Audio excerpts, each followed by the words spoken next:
एक बार फिर उसी गर्मजोशी से आप लोगों का स्वागत है आपके अपने चैनल एग्जाम अफेयर्स में। आज मैं आपको बताने जा रहा हूँ लाइन एंड एंगल्स के बारे में, यानी रेखा और कोण के बारे में। तो यहाँ पे हम बेसिकली 3 तरीके के कोण पढ़ने वाले हैं जो कि बनते हैं, जो डेली यूज में भी होते हैं और एग्जाम में पूछे भी जाते हैं। वो क्या क्या है? वो है लीनियर पेयर। लीनियर पेयर को हिंदी में बोले तो ये इसको कहेंगे रैखिक युग्म।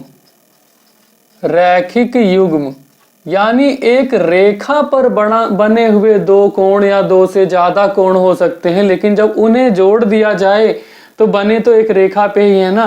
तो एक रेखा का जो कोण होगा वही उन सबको जोड़ने पे होगा। वर्टिकली अपोजिट एंगल ये हो जाएगा शीर्षाभिमुख कोण। शीर्षाभिमुख कोण हो जाएगा। ठीक।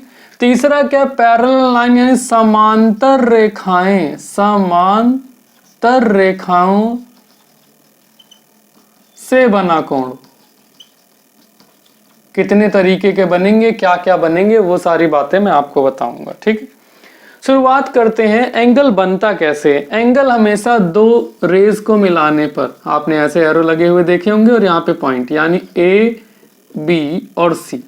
जब तक 2 रेज यानी 2 किरणें आपस में नहीं बनेंगी तब तक कोण बनना संभव नहीं है। ठीक है, तो ये जो एंगल बना ये एक कोण कहलाता है, यानी ये एंगल कहलाता है। इसे आप कोण बोलेंगे। ठीक है, यानी 2 किरणों का मिलना बहुत जरूरी होता है। अब बात करते हैं हम लीनियर पेयर की। लीनियर पेयर यानी एक रेखा पर बने हुए कोण। एक रेखा पर बने हुए कोण। अब यहां से देखिए, ये पॉइंट मैंने C B A D E. ठीक।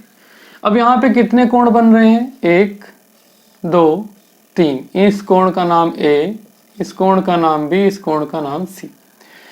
आपने भी पढ़ा है कि जब एक सीधी रेखा होती है, इस सीधी रेखा पे बना हुआ कोण कितने डिग्री का होता है? तो ये हो जाता है 180 डिग्री का। ठीक, सीधी रेखा पे बना कोण 180 डिग्री का होता है। ठीक। अब उसी तरीके से यहाँ पे जितने भी कोण बने हैं, चाहे मैं बात करूं कोण ए की, फिर कोण बी की बात करूं, फिर कोण सी की बात करूं, इन सब की वैल्यू मिला करके कितनी हो जाएगी? 180 डिग्री, क्योंकि एक सीधी रेखा का ही तो निर्माण कर रही है।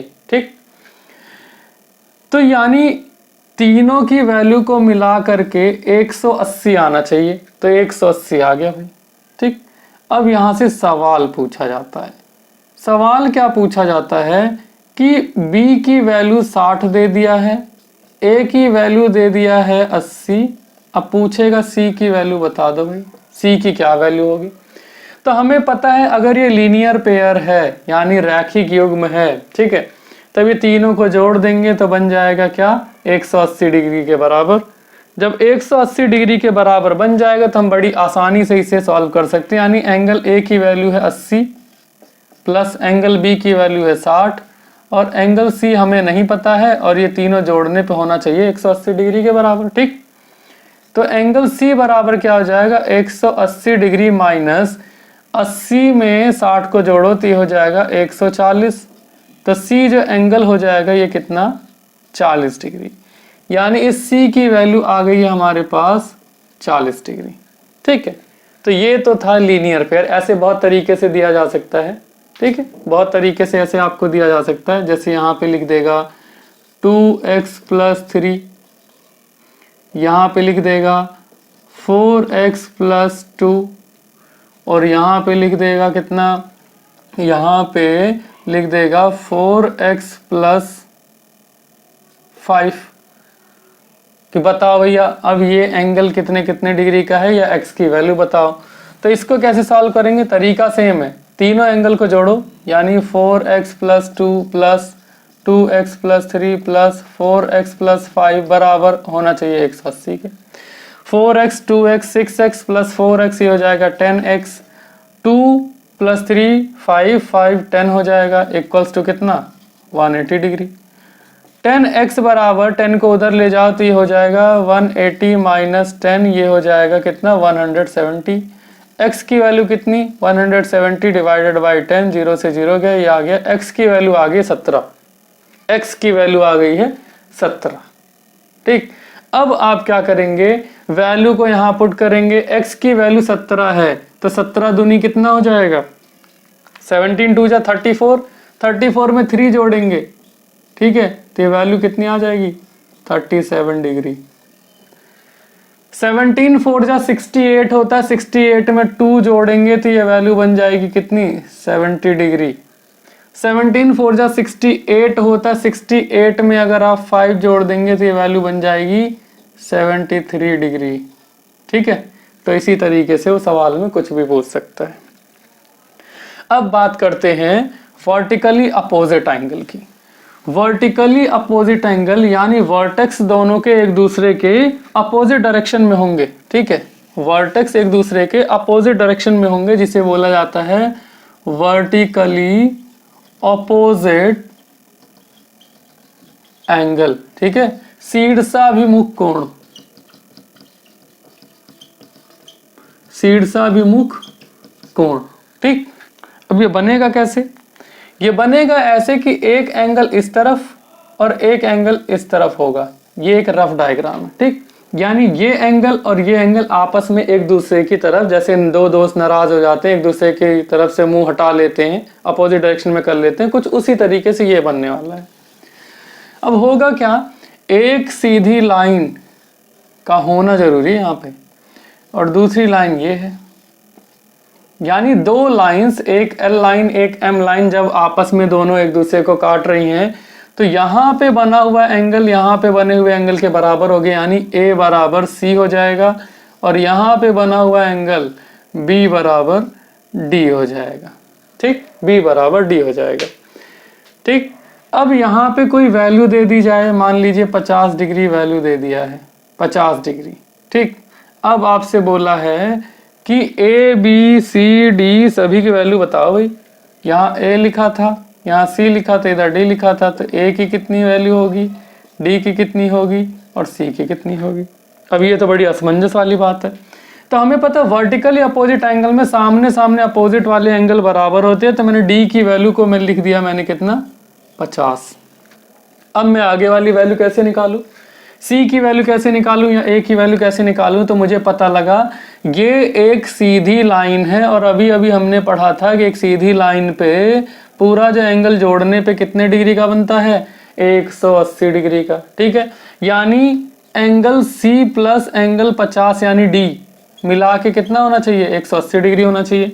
तो एंगल सी की वैल्यू कितनी हो जाएगी, 180 में से 50 घटाओगे तो कितना आ जाएगा 130 आ जाएगा। ठीक, 130 आ जाएगा, यानी सी की वैल्यू आ गई 130। और जब सी की वैल्यू 130 आ गई जिसके सामने वाला एंगल होता है बराबर, तो यहाँ पे लिख देंगे कितना 130। हो गया सॉल्व। ठीक, हो गया सॉल्व। होप सो समझ में आ रहा होगा। अब तीसरा जो है पैरेलल लाइन कंसेप्ट है, ये बहुत जरूरी है और इसे एक एक कॉपी में नोट कर लेना। ठीक, अब ये क्या है पैरेलल लाइन कंसेप्ट वाला।